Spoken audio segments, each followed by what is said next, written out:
Yo, bartender. Bar's closed.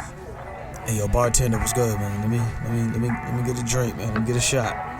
Hey, man, I know you just put up to the bar, but we closed. Come on, man.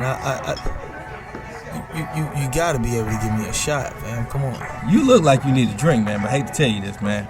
We about to close. So you mean to tell me all these people out here, they got drinks and they got shots, but I can't get nothing. The bar closed that soon? Okay, man, I don't know what else to say. I got this shorty half my age at the crib, and I'm trying to get to her. But last call was 10 minutes ago. You know what? It's all right.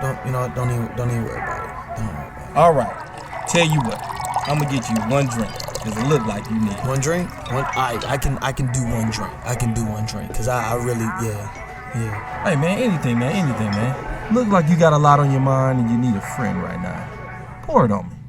Ain't no last calls here. Bar Talk with Jay. Welcome to Bar Talk with Jay. Welcome. One of the things I want to brought to you by is Go Green. This is a recycle company that do great things, and they don't just do recycling. Go Green does things of construction. We can get that trash away from your home. One of the things I want to tell you is I'm multiply working with multiple people doing multiple things. Why are you doing all this? Because there's great companies out there that need my abilities to be able to sell and get their products away from their homes. I've been doing it with Dispose. I'm doing it with Go Green. And I got another company coming up soon too. Nice. These companies is based on they want to get your trash away from you. So keep up with my show, keep up with what I'm doing, and get that trash away from you through all the different people that I got going for me over here at Go Green. Nice. Now I got to get back with the person been rocking with me for going on 7 years. This man coming on each and every time with a smile. I don't know why you do it, ladies, the way you do it. But you might want to pay attention to it. Craftmatic, how you doing tonight, big baby? I'm doing good, Smooth Jay. Doing good, man. I see you still smiling, bro. Yeah, man. I'm moving in the right direction in 2024. You know? I'm kind of proud of you, bro. And listen, I don't need nobody on the outside or nothing on the outside to get a smile on my face, you know? So it starts from the inside. I got joy on the inside, man. And, you know, that's what I want us all to have. You know, if the world had joy on the inside, we'd be seeing nothing but joy on the outside. Don't you think that helps when somebody feels your joy instead of your envy? Absolutely. Or you're jealous? Absolutely. Absolutely. Absolutely. It makes all the difference in the world, you know.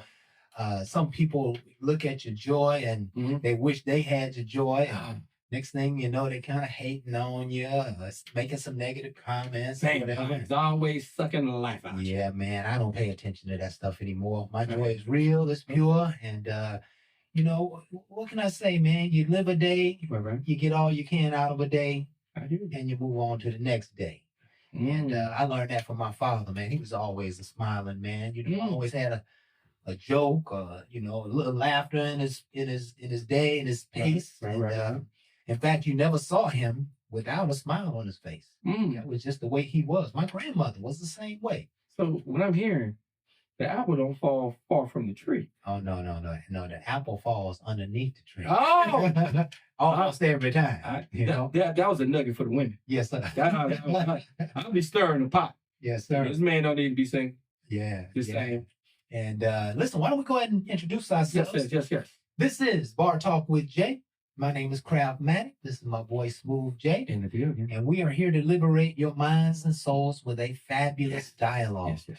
Tonight, we're just going to chop it up on a great subject. Okay. And as we do, we hope that you can grow and you can learn something and you can potentially become your greatest possibility just by listening to what we're talking about. And we got a good one tonight, Jay. Oh, don't we? We are talking about the lack of self-knowledge. The lack of self-knowledge tonight. So we want you to sit back, enjoy the show, find a way to participate from your seat wherever you are, whatever time frame it may be. And ultimately, we want you to make some decisions about how you're going to improve yourself, how you're going to improve your life.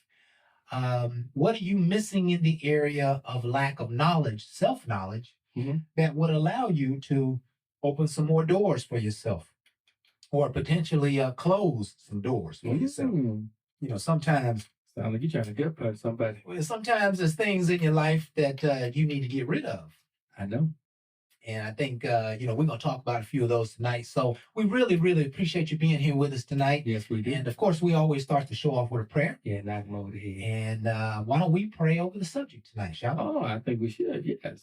All right, let's give it over to the Lord. Heavenly Father, we just come to you tonight just thanking you for all that you are in our life. Yes. We thank you for our strength. We thank you for positivity. We thank you for the love that's in our life. We thank you for our family and our friends and all those who support us. Yes. But we're asking, Heavenly Father, that you would inspire us on high tonight, that you would give us a wisdom that would help us understand ourselves better, that you would give us inspiration so that we can be who you have called us to be. We're asking, Father, that you would show us a new intelligence and a new understanding of who we can be and how to get to that person that potentially we are not right now. We know that you are always by our side, but we know that you have given us dominion in this life. And we're asking, Lord, that you would show us how to access that dominion and really own it in this life, to do more for ourselves and to do more for our families and to really be a better version of us. We ask, Father, that you would be here in this show, do your good and perfect work, speak your will and intelligence. In Jesus' name we pray. Amen. If y'all didn't feel that, I don't know what to tell you. Man, I felt that in so many different ways. yeah, man. Yeah. That opens up the question. You know, if you think about it, it's very rare that you ask questions so deep. Most of the time, we're just kind of going through life and we're kind of figuring out this problem and we're kind of figuring out this relationship and we're just trying to get the best that we can get out of life. But the best self-development is when you when you step away from life, when you take a break from what's going on and really take a good analysis, a good assessment of what's really happening here. And what part do you play? What part do you not play? Right? One of my favorite ideas in the world was the idea that Jesus went away to the mountain. Right. He went away from all the people so that he could learn something or he could hear something or he could ask a question to the Heavenly Father. And we need to take a look at our own lives and really do more of that, right? Sometimes being on the sideline gives you the ability to see what's really going on the field. But if you're on the field, you might be in the midst of chaos, even though it could be organized chaos.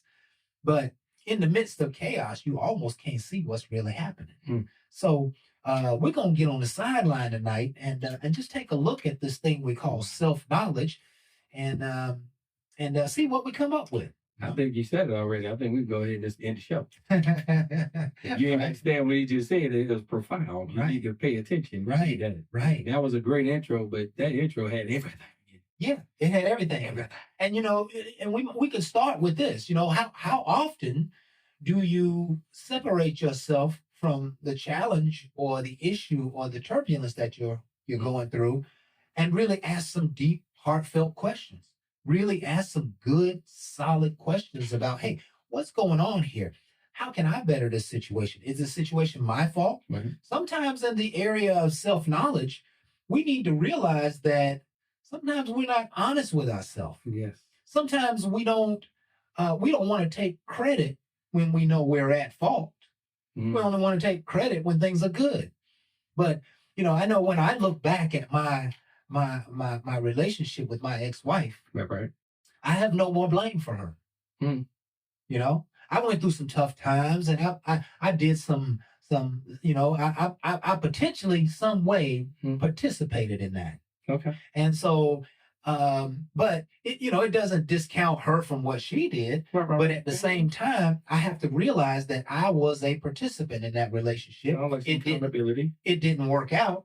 And so now I need to take ownership for what I did or what I didn't do. Because if you don't take ownership, you're probably going to take the same BS to the next relationship. Taking on that baggage. If you don't take accountability for what you did and how you influenced the situation, you're going to make the same mistakes over and over and over.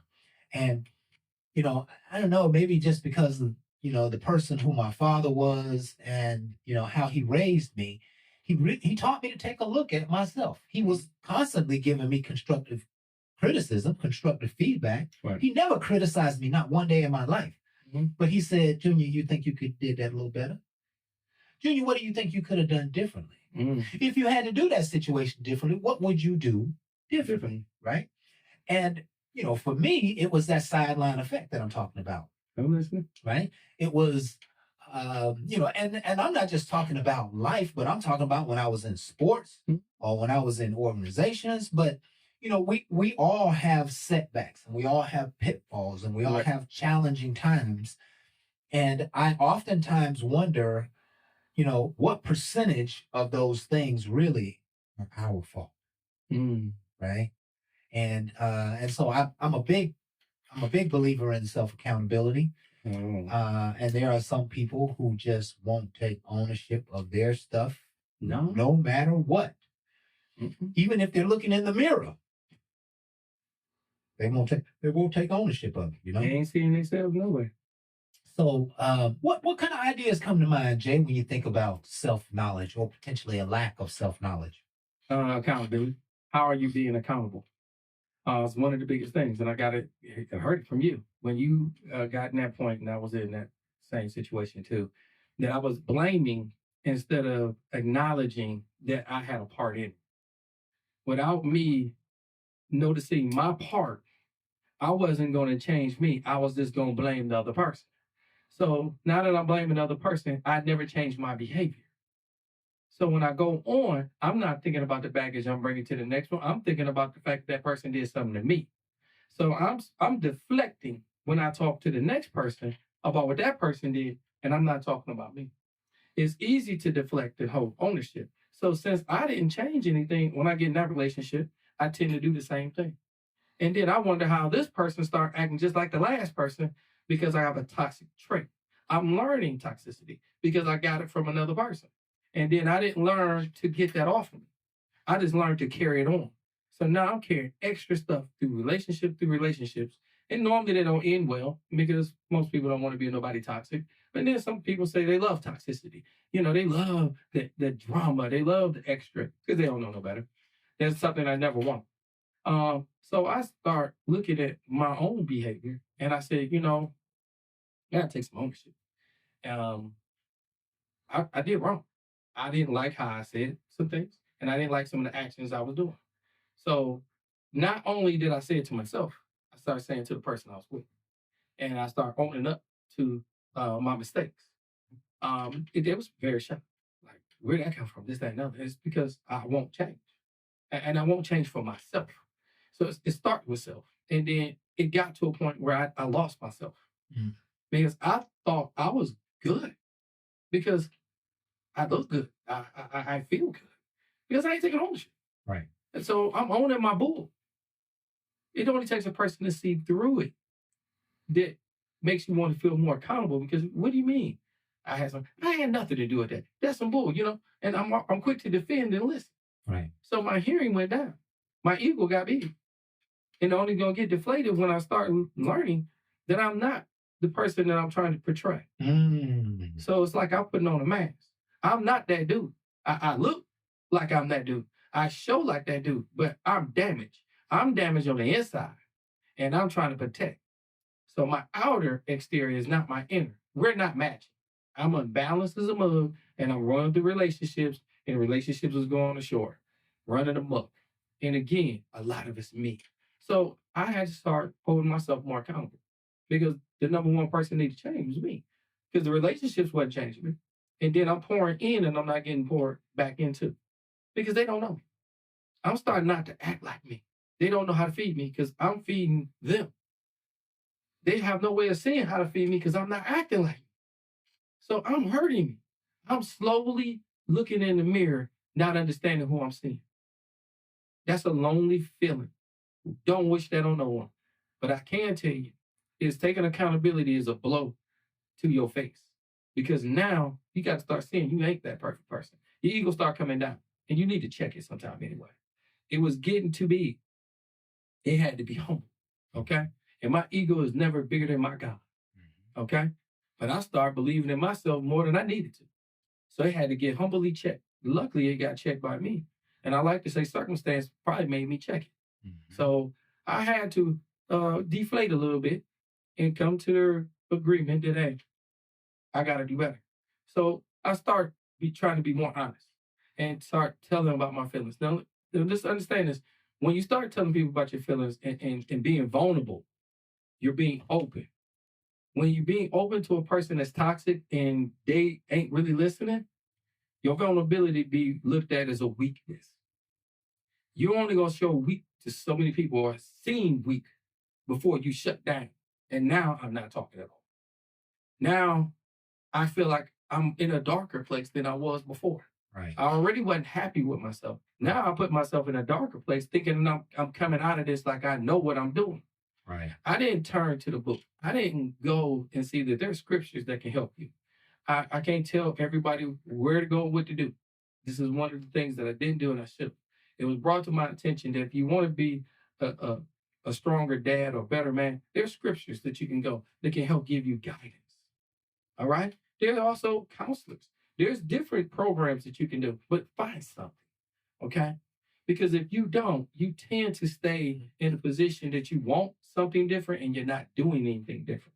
Mm-hmm.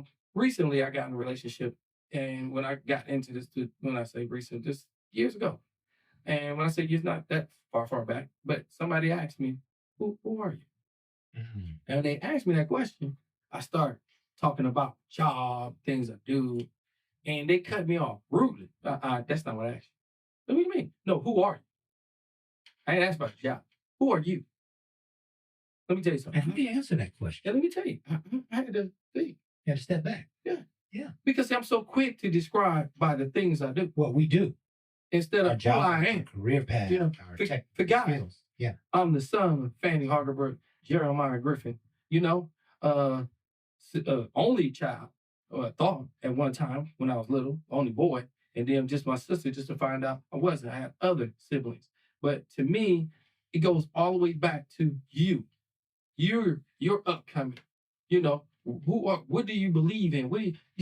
I went to automatically what I created because I created an image of me and I started talking there and they wanted to know me. Now, this is what I love about this whole conversation is a lot of times you don't look into yourself to know yourself. You start believing things people tell you considering you ain't looking in. When I look in, this man is more humble. I might not be showing that on the eye. You got an outer and in.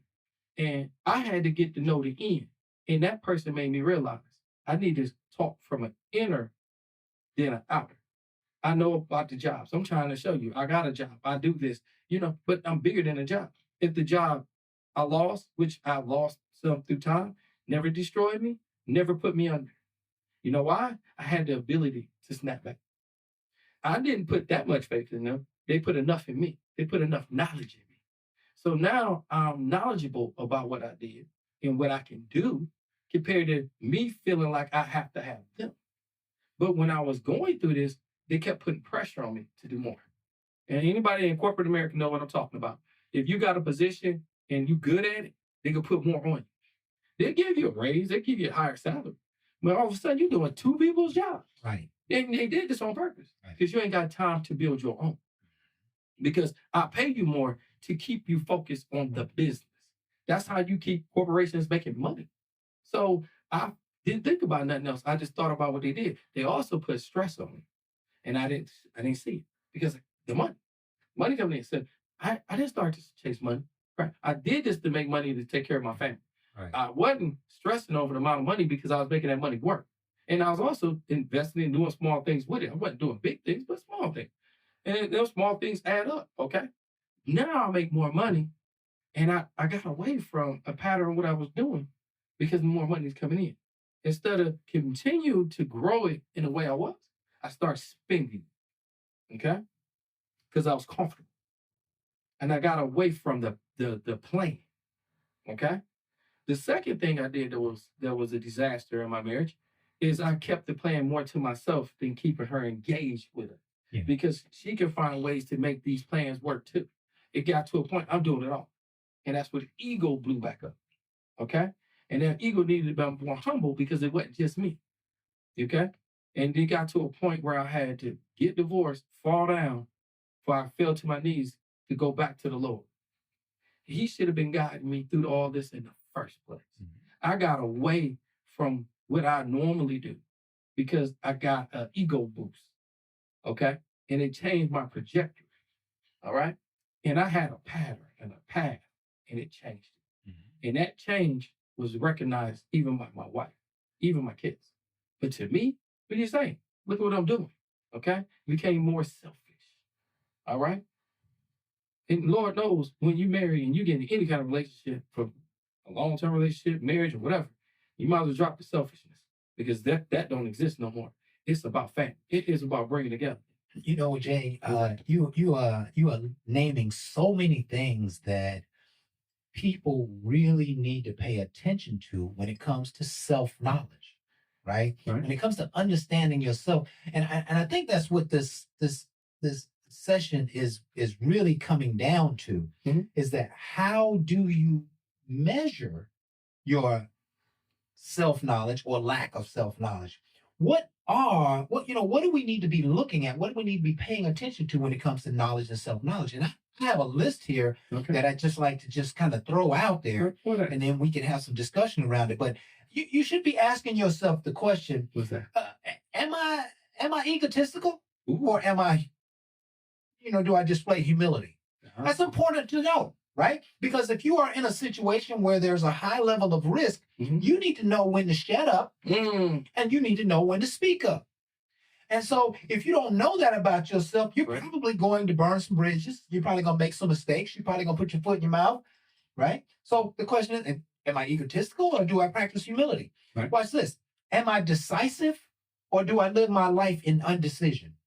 When it's time to make a decision, do I lounge on it? Do I wait a long time? Do I not decide, right? Am I a positive person? Do I have a positive attitude? Do I have a negative attitude? Where do I sit on the scale of positive, negative? Am I patient? Or am I impatient? Because if I'm impatient, I probably need to stay in a zone where impatience works. But if you go get in a relationship and you go running a business, you're going to need patience. Yes. You're not going to be, it's not going to just, happen for you right here and right there. Don't take too much patience. Yeah. But you won't do it. Well, they say patience is a virtue. Right. But you'd have to be a fool to wait a lifetime. Oh, I can say that now. Right? You need that one. Here's a question. Do I operate with my faith, or do I operate on worry and with no security in my heart? Am I selfish, or am I a team player? Am I a giving person, or am I always taking? Am I optimistic or pessimistic? Do I take care of myself, or do I just let things go to chance? How do I respond to pressure? I mean, do I give in easily to pressure? Does pressure typically rattle me, or does pressure make me stronger and make me focus more? Right? Do I set priorities in my life, or do I just haphazardly do life and find out that I should have been working on something else and say, well, I just wasted 2 years because I really should have been working on this rather than this? Am I the kind of person to set priorities? Check this one out. Am I really an entrepreneur, or should I focus on keeping a job? Because if you're not a self-starter, you're not going to make it at entrepreneurship. You probably need to stay under somebody's umbrella where they have goals and objectives for you, and they hold a level of accountability so you can stay there. But if you don't have the entrepreneurial spirit and you get out there in the entrepreneurial world, you are setting yourself up for failure.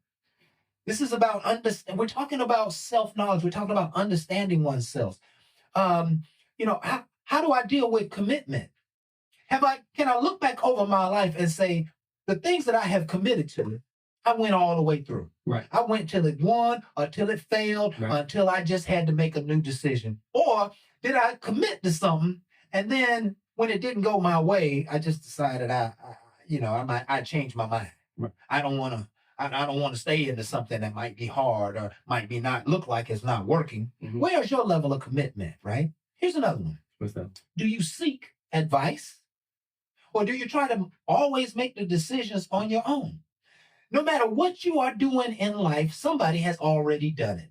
And if you don't gain great wisdom, if you're not reading books, if you're not asking people questions, if you're not going back and seeking people who've already done it so that they can give you the shortest path to the destination, you need to figure out how you manage information. Do I seek advice, or do I just get out there and make mistakes? And then 10 years later, somebody say, I could have told you that because I did it 30 years ago.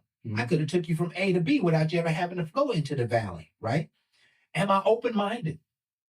Or when somebody bring up a new idea, am I the last one to implement it in the world, right? Or am I constantly seeking for new ideas? All right? How about this? What's that?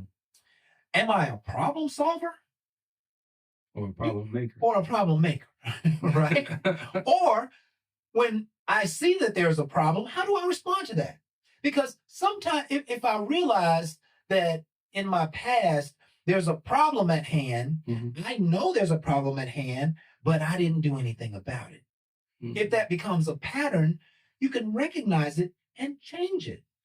Okay, I'm in a situation, this situation don't feel good, it don't look good. Maybe I need to seek some advice. Maybe I need to get some patience. Maybe I need to be a little more decisive. Maybe I need to find a new way to deal with the stress until the outcome presents itself, right? How about this one? What's that? Am I a good money manager? Ooh, financial. I mean, do I take care of money? Am I interested in saving and investing? Do I have the right behaviors and qualities and am I learning about how to take care of my money and grow my money? Or am I the kind of person that every time I get some money in a short period of time it's gone? No planning, right? Budgeting.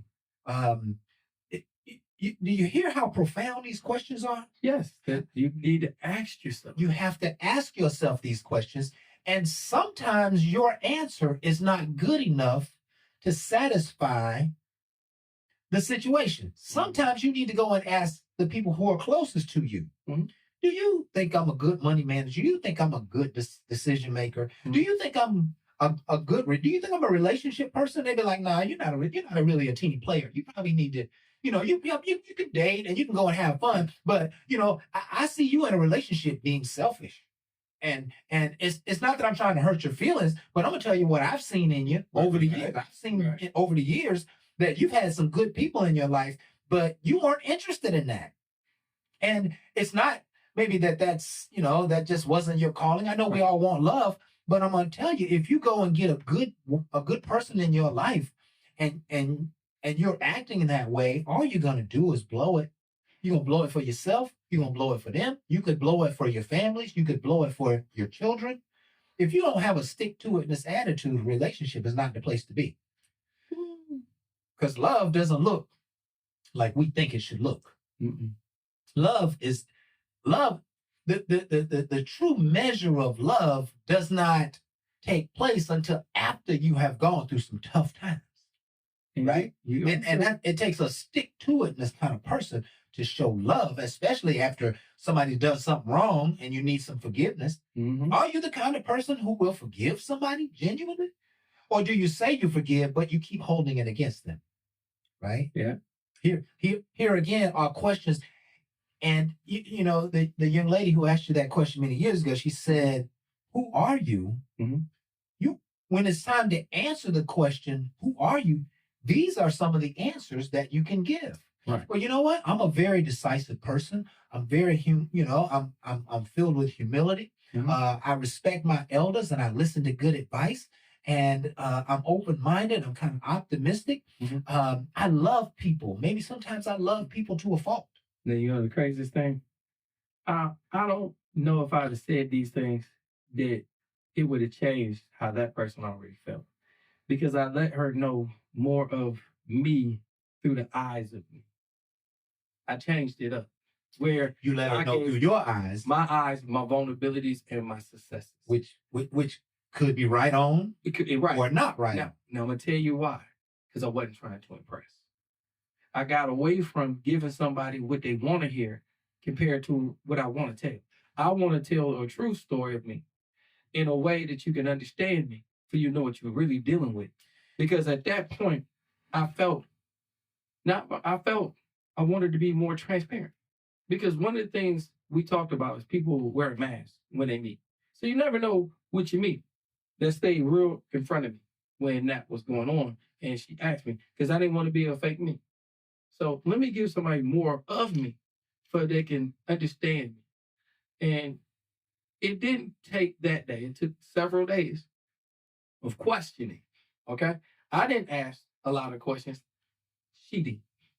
In these questions, I'm answering, I'm firing off. Remember, it's only one time I stuttered or I hesitated, and that's who am I. After that, there was no hesitation. There was no hesitation. You can shoot, and I'm gonna shoot back. It is, but it's not a argument. It is a answering of a question, and it's not me taking long. You into me now.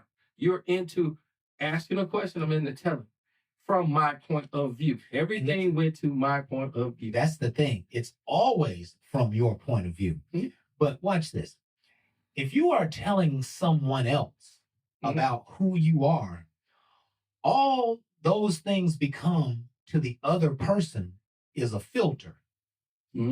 Because I can hear you say that you're responsible and that you have a positive attitude and that you're decisive and that you're looking for a long-term commitment. You're a family man.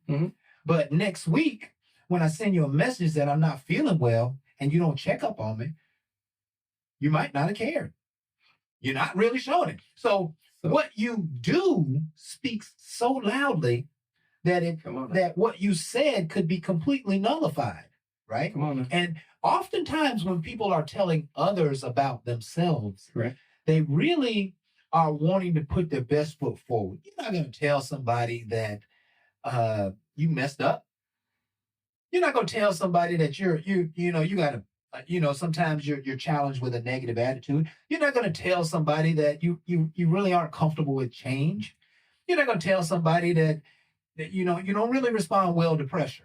You're not going to tell anybody that. You're going to be like, I'm decisive and I'm cool and I'm laid back and I'm a good person. And then they're going to look at you through the filter that you gave them and say, you have a false perception of who you are. And the kind of the challenge here is that they may never tell you how they really feel, but they're going to be able to see the truth.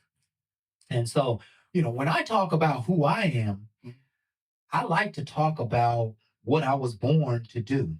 Not my company and not my work, but you're looking at a guy who will spend the rest of his life focused on helping people to become their greatest possibility. Say it. And no matter what happens under the sun, in fact, the Lord has almost positioned me at this stage in my life to be able to only do that. I've been studying and working on that so much that I'm almost losing all my other skills because I'm focused on, I know that people are hurting. I know people that are suffering inside of their spirit. And so what I am always concerned about is the mind and the heart of other people. I'm a very compassionate person. I have empathy for people going through challenge and going through pain.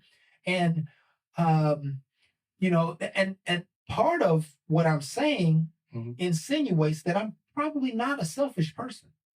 It insinuates that I'm probably not a shallow commitment person. It insinuates that I might need to be closed-minded on some things because I don't want to do anything else. I may have the skill. You may see that I have the skill to be a tax attorney or a doctor or to go and do this and to go and do that. But I'm not open-minded on that.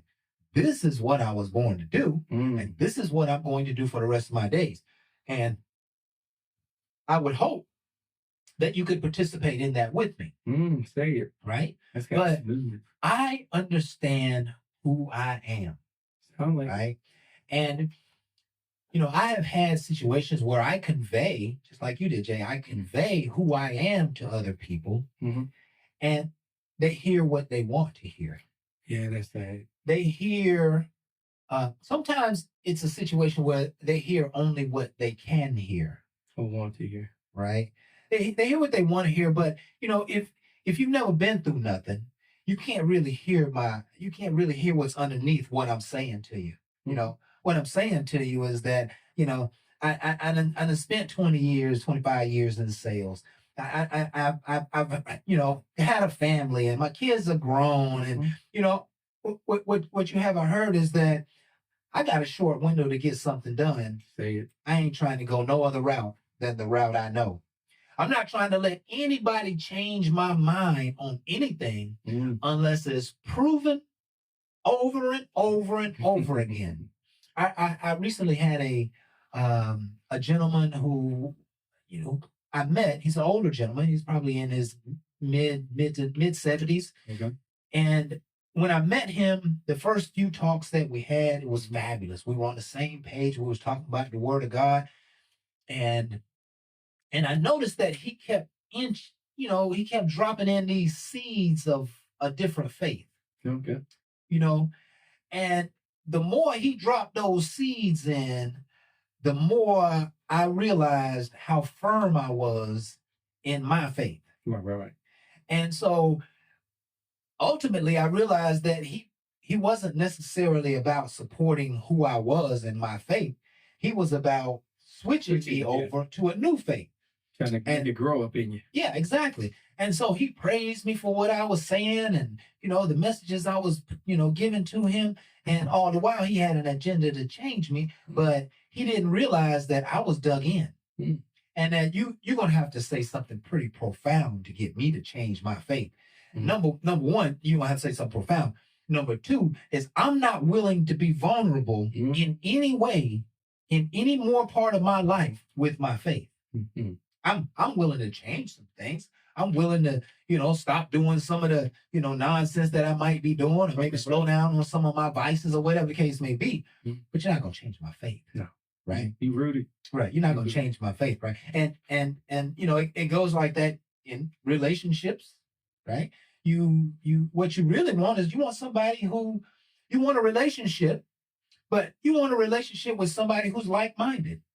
Now, you can find a relationship, but they might want to go out all the time, right? And the reason they want to go out all the time because they've never had a chance to go out before. And so now they got a chance to go out. They want to go out all the time. And you say, hey, I love you, but you're not going to be dragging me out of the house all the time just because you want to go out. Now I have knowledge enough about myself to not let myself be pulled into an uncomfortable space in life. I have to say no. I have to reject going out all the time. Or you like to spend a lot of money on nonsense. Yeah. I'm not interested in spending money on nonsense. So I know enough about myself where I have to protect myself and protect my assets, especially from people like you who like to go out and eat $100 meals every day, right? So self-knowledge ultimately grounds you. Mm-hmm. It gives you boundaries. It gives you a layer of protection. Mm-hmm. It sometimes gives you a glimpse of your potential. Yes. Your potential in the future. I mean, how can you expect to achieve more in this world and you're closed-minded? Right? I'm going to tell you dead on. Right. You got to also realize what we just said, and I hear this all the time on social media, what do you bring to the table? And I always hear it's always bag money. It's a lot of different things. What you gonna do? And some things go back to a sexual nature. I really think this is what need to be coming to the table. This is what coming to the table is about. These are the questions. These are the things we need to sit down and talk about. These are the things that I can see a future into a person, or not a bag or some money or what else you want to eat or do. We need to sit down and have more conversations like this, a roundtable conversation that can lead somewhere. Where is your faith? Who leads you? A man wants a woman to follow him. Who do he follow? Do you follow the Lord or you following yourself? Right. Are you a selfish person that don't care for nothing but what you can do? Let her know what she following, because I promise you that's what you leading her to. You leading her to a heavenly life or a damnation. I mean, these are the things that we're not asking. You want to know how much money you can bring. Okay. He can have all the money in the world. You can't spit in that hell. Figure out where he going, because you're going to follow. Like I said, toxicity can rub off on anybody. Yeah, but the Lord can help everyone. Yeah. Just know what you're following, what you're doing, because it can help you in so many different ways. But I keep hearing everybody ask about relationship advice on things that's other than great things. And I think we had a great breakdown of a lot of self-accountability. Yes. That you got to have first. I think some of this stuff will be helpful before you go out there and find another. Yeah. Because now you're moving in a way that she can see what you're doing. Right. Not this fakeness of what you want. I know people can't go out, at least they got their jewelry on. Okay. It's all about the glitter, the shine. What's in you. Yeah. All right. This is an outer exterior. Okay. It can look better, it can look worse. But this inner is gonna come out sooner or later. Yeah. And my whole thing is you don't even know how to bring that to the table. Yeah. You too stuck on a shine, a bling, and with society. Yeah. Because I got away from the writing. I got back to worldly. Okay. And it gets you to a place where now you gotta show that you don't really know. That's how you stop knowing yourself. Yeah. Yeah. Point here is ask yourself powerful questions and discover who you are so that you can ultimately become your greatest possibility. Always. This has been Bar Talk with Jay. Yes. My name is Craftmatic. This is my boy Smooth Jay. In the building. And we want to thank you folks for being here with us tonight. We're here every Thursday from 7 to 8, Facebook Live. We're on every other major platform. Yes. Please like, share, subscribe, tell all your friends and family, and continue to come back and get some of this good, rich wisdom. Please. Never forget, folks, that we do this because we love you. Right. We appreciate you. You know it. And with that, we are out. Ain't no last calls here. Bar Talk with Jay.